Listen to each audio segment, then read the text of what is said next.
What's up everybody, Renfail here, and welcome back to another video dedicated to the Ranger Beastmaster here in one of our favorite Forgotten Realms games to have ever launched. Now, I'm currently playing a druid as my main during the live streams, but I have a couple of characters I play offline, such as my drow sorcerer and my forest gnome ranger, who is a beastmaster spec. Now, along the way, I've been sharing things like my build guide, how I created my character, and we're diving into like the different types of animal companions, why I like to blend the familiar with the animal companion, and a bunch of other stuff related to tips and tricks and things for the ranger, for those of you who might not have ever played the Beastmaster before. So today we're going to dive into the choice you have to make at level 2 to take a weapon specialization. We're going to go over the different options so that you can decide which way you want to spec to get the most out of your Beastmaster as you continue to play. Now, if this is your first time tuning into one of my videos, welcome aboard. Don't forget to like, subscribe, and hit that bell icon so you never miss an update. Don't forget we do daily streams at 11 a.m., but we do way more than just Baldur's Gate 3, so make sure to check out all the playlists, join the Discord, links are down below, and without further ado, let's take a look at these specializations here for the Ranger. Alright folks, it is time to level up our Ranger to level 2. Along the way, we're getting a health increase, of course, and class features, getting a couple spells. But here's the thing. We need to pick a passive fighting style. And that's something that is pretty important because it does sort of it doesn't necessarily define how you play your character, but it is going to offer you some bonuses depending on what do you think is going to be the best way to play your particular style of Ranger Beastmaster. Now, remember, the long run, once you hit level 3 and you get your specializations and you get to choose the Beastmaster spec, you'll be getting an animal companion. And that is going to be providing you with supplementary damage along with your familiar. And the majority of time that you're going to be spending in your party is going to be spent managing your character and your animal companion. And those two will blend together. And it's really going to depend largely on what you choose here for your fighting style, because this is going to go hand in hand with the type of animal companion that suits you best. Now, for me, when I did this in early access, I went with the archery build because I really think that it fit my playstyle at the time in a much better way. So essentially, this is going to give you a +2 bonus on your ranged weapon attacks. So this just means that your primary focus is going to be on using your short bow or your long bow.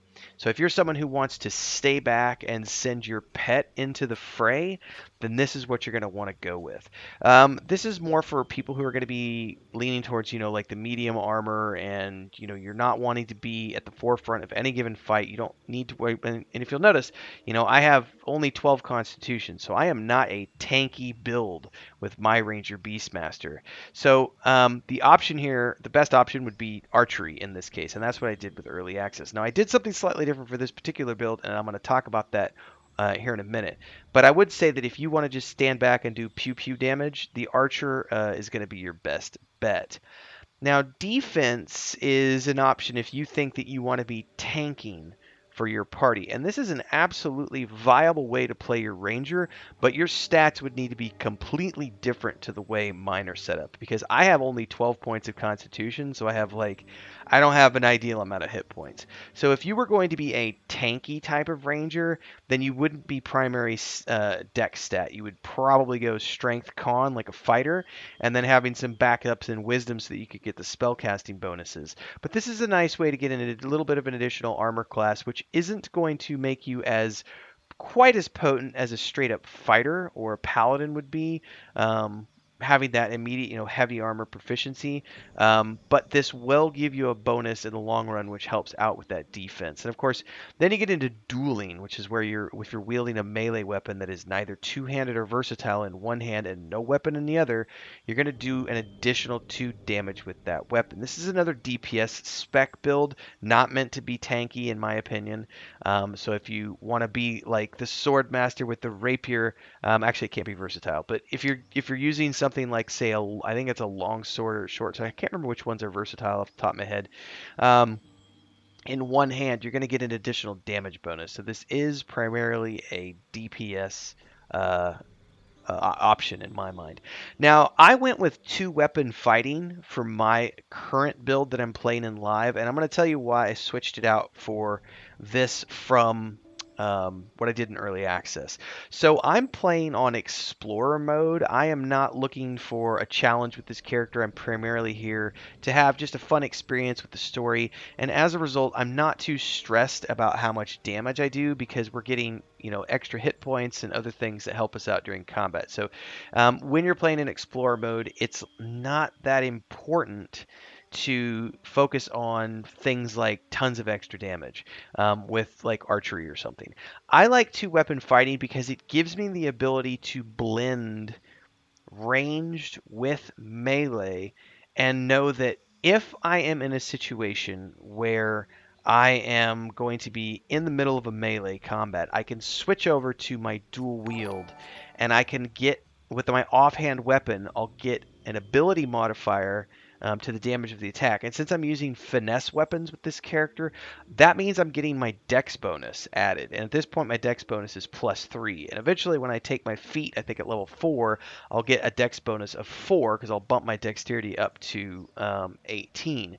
That's a pretty big deal when it comes to offhand weapon damage. Now, this also applies to balanced mode or even tactician, but the thing here is that I know that I'm primarily an archer, but there are moments when mobs are going to jump at my group and they're going to get right on top of me, and I'm going to have an attack of opportunity if I try to back away. And I'm usually going to be at a disadvantage if they're up close and personal with me if I'm still using my ranged weapon. Although there are some perks and things you can do to sort of offset that. Quick commercial break, everyone, to give a shout out to all of these amazing people who are the guild champions at the highest tiered membership here on our channel, and of course all of the members who help keep me full-time and doing this for your enjoyment. If you would also like to become a member, you get access to tons of special stuff like live stream, member-only chat, private videos for our members several times a week.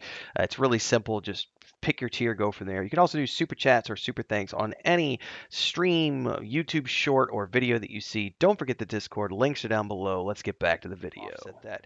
But the big thing here would be immediately switching over to your melee weapons and saying, you know what, you're up in my face. No, you're not. Stab, and then stab, stab with the offhand, and being able to add that extra little bit of damage with the offhand weapon. I find that that is incredibly powerful in terms of helping out your party and using sort of in those situational moments when you're not going to have the option to run away and you don't have any way to get out of damage and you've got to switch over to your melee weapons. I find that two weapon fighting works best for me because I like to dual wield. I think it's really cool to have the bow and then a couple of short swords or a couple of daggers or something where you're going to be able to take advantage of the dual wield. Now that's just my personal preference, of course. You can pick whichever one of these suits you the best. There are obviously a lot of different ways to play this, so I would say pick the one that you think is going to work best for you and go from there.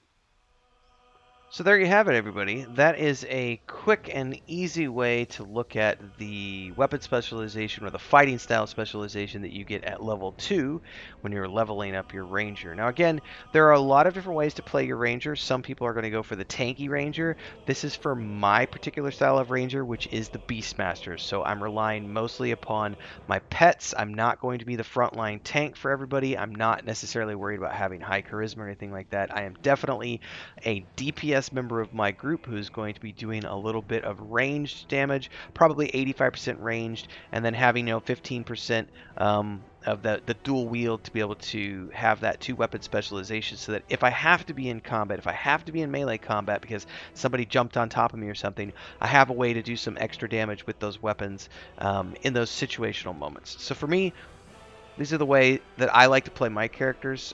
Hopefully you enjoyed. If you also are playing a Ranger Beastmaster, I'd love to hear your thoughts on this guide. Don't forget to like, subscribe, and hit that bell icon so you never miss an update. Don't forget daily streams at 11 a.m. and I'll see everybody in the Discord. Links are down there. Until next time, everyone, stay safe and happy gaming.